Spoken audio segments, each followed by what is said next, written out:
New analysis shared exclusively with CNN warns the Russia-Ukraine crisis could send U.S. inflation soaring to 10%.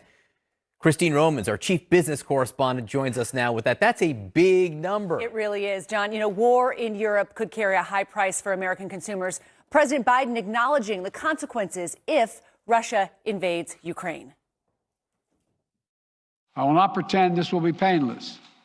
There could be impact on our energy prices. So we are taking active steps to alleviate the pressure on our own energy markets and offset raising prices. Higher gas prices really a certainty here. Crude oil prices already, John, up this year, struggling to keep up with the demand of a rapidly growing and reopening economy. Russia, of course, is the world's second largest producer of oil. A war in Europe or sanctions that cut off supply would send prices even higher. The question, how high?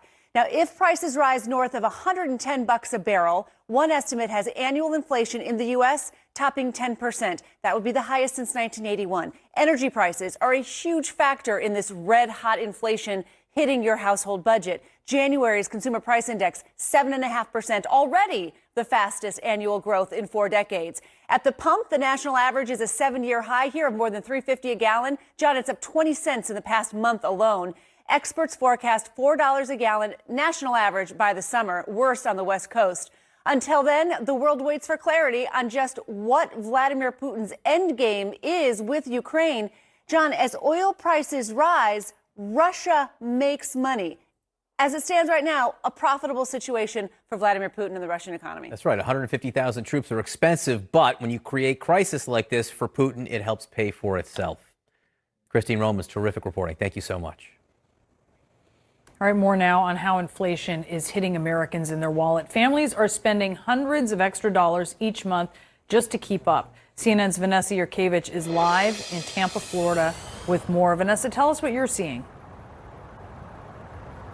Brianna, right here in Tampa, Florida, they're seeing the highest rate of inflation in the entire country in the last year, according to the Labor Department. So families here are especially feeling this pain of rising prices. Across America, families are spending $276 more per month on average because of inflation, according to Moody's Analytics. But here in Tampa, Florida, they're feeling the squeeze even more. Does that number sound about right to you? Yeah, I mean, I would say in that ballpark is pretty accurate. Do you estimate that you might spend even more some months? Yeah. Gina Tullio and her family of 4 live just outside Tampa, the metro area with the highest rate of inflation in the country, soaring to 9.6% in the last year. It doesn't seem to be slowing down. That's where the real concern is. She's feeling it with daycare. It went up by like $30 a week. At the grocery store, my eggs are $1 more. And then I looked at the milk and I was like, that's $1.50 more for the same gallon. And at the pump. I'm like, oh my God, $4. I paid $4.09 today for gas. So. Is that the highest you've paid? Yeah. But the biggest pain is at the Rita's Italian Ice franchise she just opened. Have you been to Rita's before? Really? Oh, well, you're in for a treat. She's getting ready for her supply costs to go up on everything from paper goods to sugar. This price is going to go up by 20%. She says she doesn't want to raise prices, but in order to do that, she's cut her entire salary. It's got to come from somewhere. And so it's a really tough position, like, to be in as a business owner. So I'll take it from me. Millennials like Tullio and Latinos have seen the steepest rise in living costs, and the growing Latino population here in Tampa is outpacing the national average. In December, Catherine Baez says her rent went up by $400. What did you think? I asked her. ¿Y qué pensaste? I can't pay it. I can't, she said. So she moved and is now picking up odd jobs just to keep up with rising costs. Her one-woman beauty services business isn't covering the bills. He tenido que limpiar casas. I've had to clean homes, offices. It's not very comfortable, but it has to be done, she said. Trying to keep up for her and her son has been hard, she says. I ask her how it's been emotionally. ¿Cómo te sientes emocionalmente sobre eso? Entra en cierta ansiedad. There is uncertainty because when the date for paying these bills arrives and you don't have the full amount, you feel anguished. As a sole provider, as a single mother, it is difficult, she said.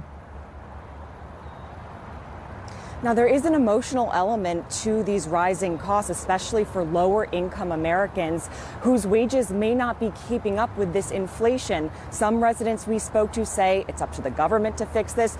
Others say there's too many forces at play for anyone to fix this, Brianna. But it's important to note that some people we spoke to are fearful where these prices are where they will stick. Just shows how Americans feel like they have no control over these prices and the stress that comes along with it. Brianna? Yeah, so much stress. Vanessa, thank you so much for that report. RSM put out this analysis saying if we see $110 oil, then that sends inflation to 10%. Some context, inflation right now is high at 7.5%. The Fed is targeting 2%. We haven't seen 10% inflation since 1981. And what's key here to remember is that Russia is the world's second biggest oil producer, second only to the United States. It pumps more oil than Canada and Iraq combined. And supply is already failing to keep up with demand. That's why we've seen oil prices move up.